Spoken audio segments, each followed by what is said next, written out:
이강인의 파리 생활이 종착역에 다다랐습니다. 챔피언스리그 우승을 거머쥔 파리 생제르맹이 선수단을 개편할 것으로 점쳐지면서 확실한 2명의 방출 명단을 공개했습니다. 프랑스 매체 최고의 공신력을 인정받는 프랑스 레퀴프는 PSG가 이강인 곤살로 하무스의 올여름 이적을 허용했다. 두 선수 모두 이번 시즌 출전 시간 적었다. 이강인은 공식 45경기에 출전했으나 선발이 제한적이었다. 특히 유럽축구연맹 챔피언스리그에서 4경기에 선발로 나섰다. 16강 이후에는 단 한 번도 선발 출전이 없다고 보도했습니다. PSG는 아시아 시장을 공략할 수 있고 수입을 늘릴 수 있다며 존재감을 조명했었습니다. 이에 마케팅에도 진심인 EPL 구단이 이강인을 적극적으로 원하고 있는 상황입니다. 글로벌 매체 온더미닛에 따르면 노팅엄 포레스트도 이강인 영입을 눈독 들이고 있다. 파리 생제르맹은 이번 겨울 매각할 수도 있다고 전했습니다.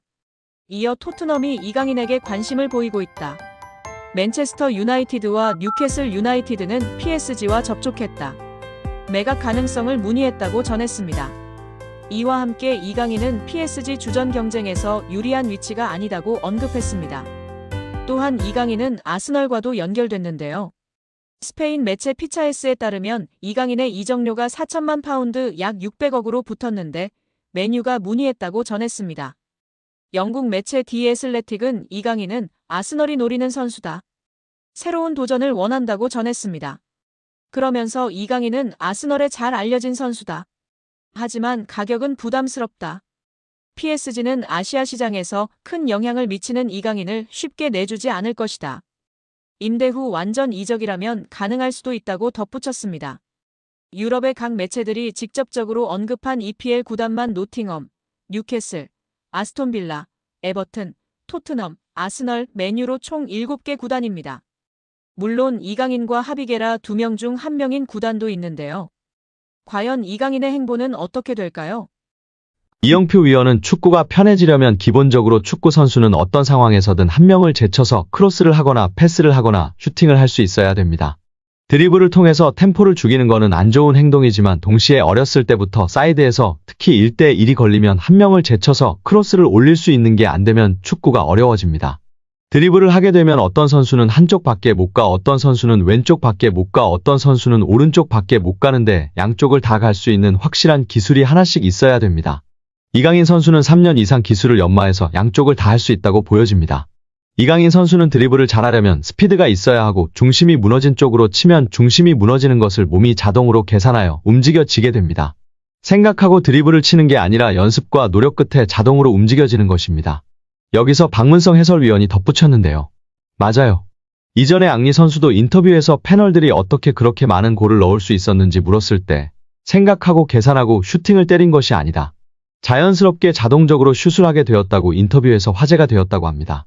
뿐만 아니라 그라운드의 풍우나 천재 소리를 듣던 이천수 선수도 본인이 어떤 드리블을 했었는지 개인기를 했었는지 모른다며 자동적으로 몸이 움직여졌고 나중에 분석하면서 경기를 봤을 때 내가 저렇게 했구나 알 수 있었다고 발언했습니다.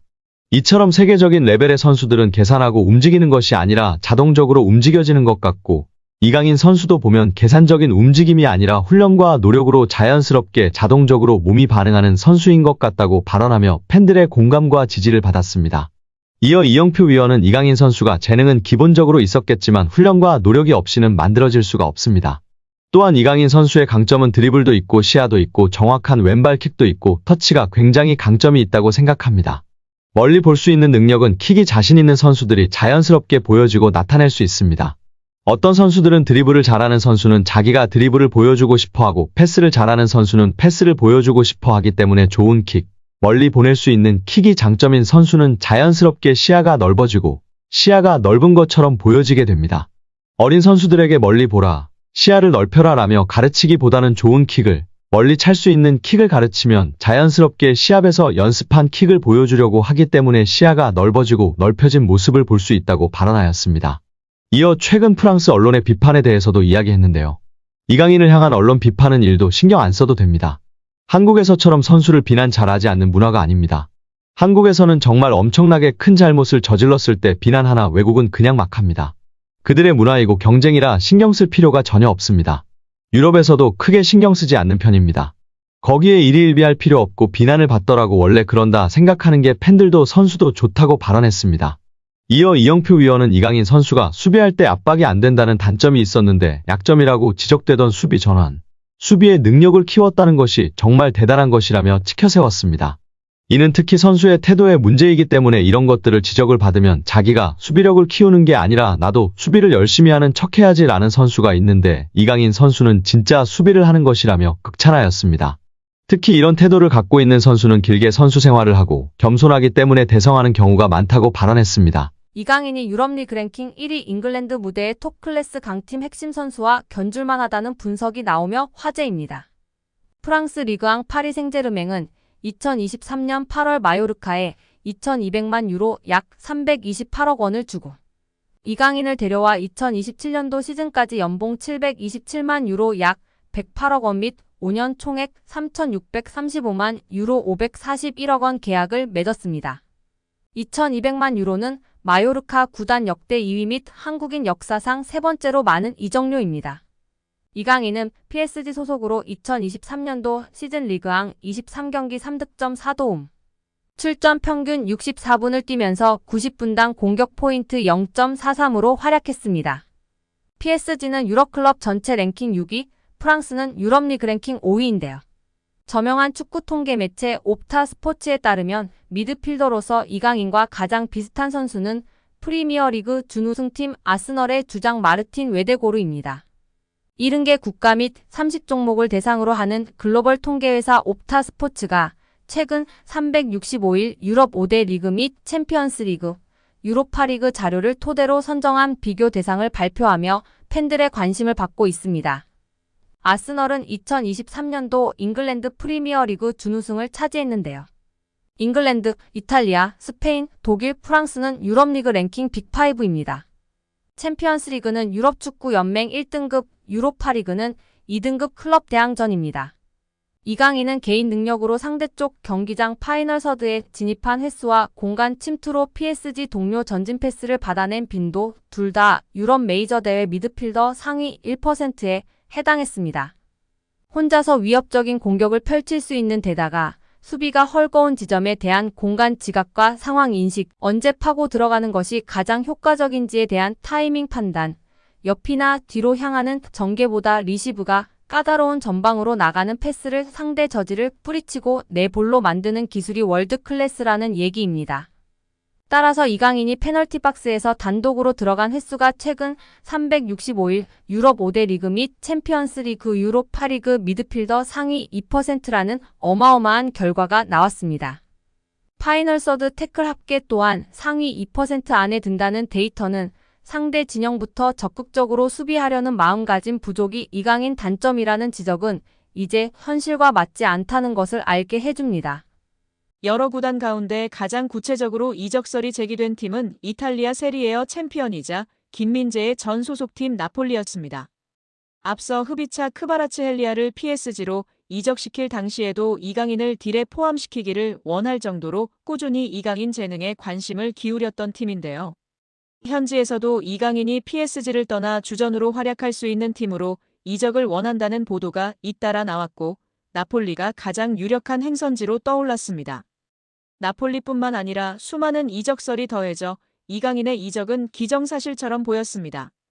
뜨거운 빅리그, 빅클럽들의 러브콜 속 이강인이 사실상 골라서 팀을 갈 수 있는 상황이 될 거라는 기대까지 커졌습니다. 그런데 커다란 걸림돌이 생겼는데요. PSG가 책정한 이강인의 이적료가 무려 4천만 유로 약 621억 원에 달한다는 점입니다. 2년 전 PSG가 이강인을 마요르카에서 영입할 당시 들였던 이적료 2,200만 유로 약 342억 원의 2배 가까운 수준으로 폭등했습니다.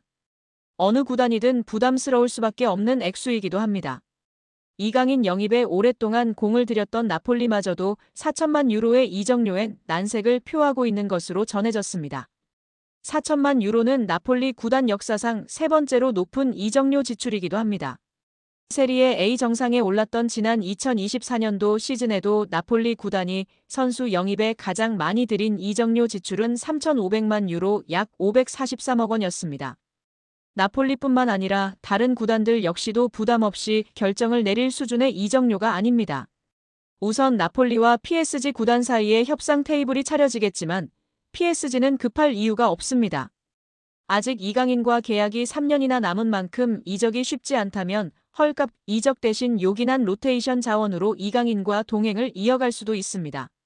루이스 엘리케 PSG 감독도 이미 이강인을 측면 공격수나 중원, 심지어 제로톱 역할까지 맡기며 다양한 포지션으로 기용한 바 있습니다. 백업 역할을 맡기기에 더 없는 존재입니다.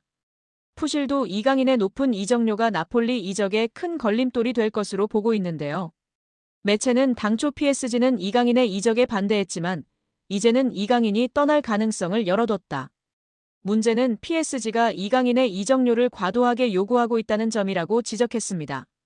PSG 구단이 과도하게 책정된 이강인의 이적료를 낮추지 않는다면 이강인의 PSG 탈출은 예상 외로 쉽지 않을 거라는 전망입니다.